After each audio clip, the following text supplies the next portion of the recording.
प्यारे बच्चों, ब्लाडिया एजुकेशन में आपका फिर से स्वागत है। आज हम आपके लिए लेकर आए हैं कक्षा 9 की सामाजिक विज्ञान यानी कि सोशल साइंस के बहुत ही इम्पोर्टेंट क्वेश्चंस जो कि एमपी बोर्ड के द्वारा जारी किए गए हैं। इस वीडियो में हम देखेंगे अध्याय 1। ये देखिए, जिसका नाम है लोकतंत्र क्या है और लोकतंत्र क्यों, what is democracy and why democracy. ये देखिए पॉलिटिक्स है, अध्याय 1 है और ये इस वीडियो का पार्ट 1 है कक्षा 9 के लिए। ये है इंपॉर्टेंट क्वेश्चंस जो आपके एनुअल एग्जाम में अधिक से अधिक पूछे जाने की संभावना है। चलिए आगे चलते हैं।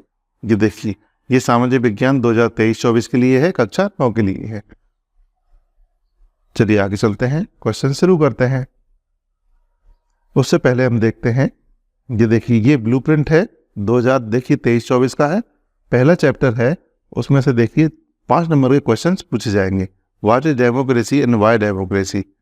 इससे आपके 5 नंबर के क्वेश्चंस पूछे जाएंगे इस चैप्टर से।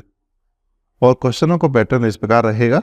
देखिए आपके पहले क्वेश्चन में देखिए ऑब्जेक्टिव टाइप के क्वेश्चंस, देखिए टोटल 30 ऑब्जेक्टिव टाइप के क्वेश्चन पूछे जाएंगे।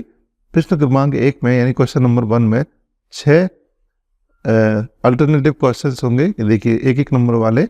और दूसरे क्वेश्चन है उसमें रिक्त स्थान वाले 6 क्वेश्चन होंगे।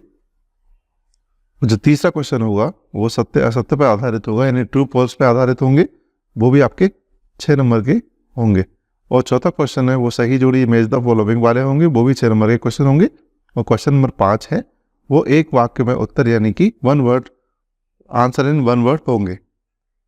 तो और देखिए जो आपके 12 क्वेश्चन होंगे वो 2-2 नंबर के क्वेश्चन पूछे जाएंगे और 3 क्वेश्चन होंगे वो आपके 3-3 नंबर के पूछे जाएंगे। और देखिए जो 4 नंबर के क्वेश्चन है वो भी 3 पूछे जाएंगे। ये देखिए, चलिए आगे चलते हैं।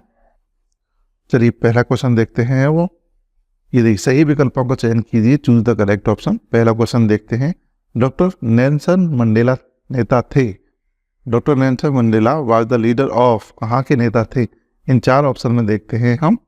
ये देखिए दक्षिण अफ्रीका, इंग्लैंड, चीन, भारत। तो दक्षिण अफ्रीका के वह नेल्सन मंडेला जी नेता थे। चलिए दूसरा क्वेश्चन देखते हैं, लोकतंत्र के लिए आवश्यक है, it is necessary for democracy. ये 4 ऑप्शन देखते हैं क्या आवश्यक है।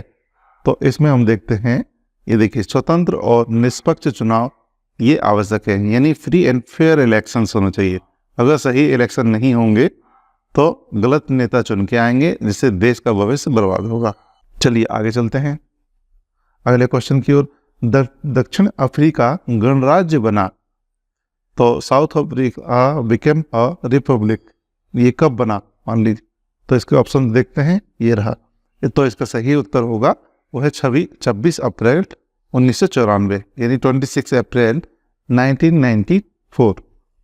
चलिए अगला क्वेश्चन देखते हैं, भारत में वयस्क मताधिकार की उम्र है, वयस्क मताधिकार की उम्र है, the age of adult franchises in India age. तो वयस्क मताधिकार वह होता है, ऐसा व्यक्ति भारत का प्रत्येक नागरिक जो 18 वर्ष पूर्ण कर चुका है वो वयस्क मताधिकारी होता है। चलिए इसके ऑप्शन देखते हैं। तो इसका जो सही उत्तर है वो ए है, यानी कि 18 साल की उम्र में वह वोट दे सकता है। चलिए अगला क्वेश्चन देखते हैं। ये देखिए सरोजिनी नायडू थी, यानी कौन थी। तो देखिए इसमें ऑप्शन हो जाएगा, इसमें सरोजिनी नायडू उत्तर प्रदेश की राज्यपाल थी, यानी गवर्नर ऑफ उत्तर प्रदेश थी। आइए अगला क्वेश्चन देखते हैं। ये देखिए, यानी लोकतंत्र जनता के लिए, जनता के द्वारा और जनता का शासन है, उपरोक्त कथन किसने दिया था। यानी democracy is a rule of the people for the people and by the people, the above statement given by. तो इसके ऑप्शन देखते हैं, ये कथन दिया था देखिए अमेरिका के भूतपूर्व राष्ट्रपति अब्राहम लिंकन के द्वारा। चलिए अगला क्वेश्चन देखते हैं फिर से। ये देखिए 7 क्वेश्चन, विश्व के अधिकतर देशों में कौन सी शासन व्यवस्था कायम है, यानी which system of governments is maintained in the most of the countries of the world. तो आइए इसके ऑप्शन देखते हैं, या राजतंत्र यानी मोनार्ची, लोकतंत्र यानी डेमोक्रेसी, कबीलाई तंत्र, ट्राइबल सिस्टम, या इनमें से कोई नहीं।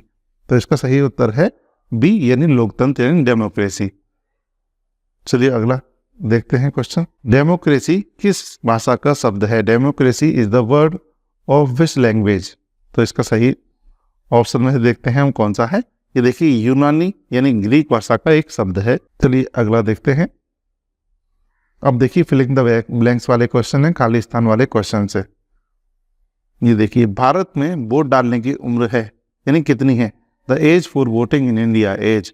तो हम जानते हैं भारत में वोट डालने की उम्र 18 वर्ष यानी 18 ईयर्स है। चलिए इसी का दूसरा देखते हैं, फिल इन द ब्लैंक्स। आंग सान सू की किस देश की हैं, यानी आंग सान सू की बिलोंग्स टू विच कंट्री।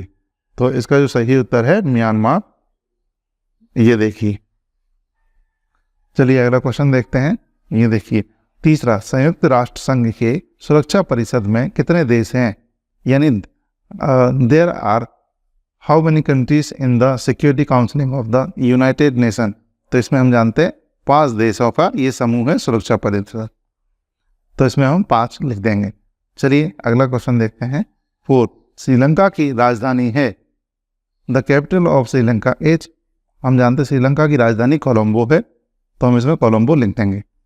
चलिए अगला क्वेश्चन देखते हैं इसी का ही। भारत में राष्ट्रपति का कार्यकाल कितना होता है। तो इसमें देखते हैं हम the tincture of the president of India in India 5 years का होता है। चलिए नेक्स्ट क्वेश्चन देखते हैं, सत्य असत्य वाले क्वेश्चन यानी सेलेक्ट ट्रू एंड फॉल्स। तो ये देखिए पहला, गणतंत्र का अर्थ फैसले लेने का अधिकार जनता के पास हो। ये क्या सत्य है या असत्य है, यानी republic means that the people have the right to take decision. तो ये कथन देखिए सत्य है, यानी गणतंत्र यानी लोकतंत्र है वह है जिसमें हम सारे निर्णय लेने का अधिकार जनता के पास होता है। जनता अपने प्रतिनिधियों को चुनते हैं, नेताओं को चुनते हैं और इनडायरेक्टली उनके माध्यम से सरकार निर्णय लेती है। चलिए अगला देखते हैं दूसरा, भारत एक धर्मनिरपेक्ष राज्य है, India is a secular state. तो ये कथन भी पूर्णतः सत्य है।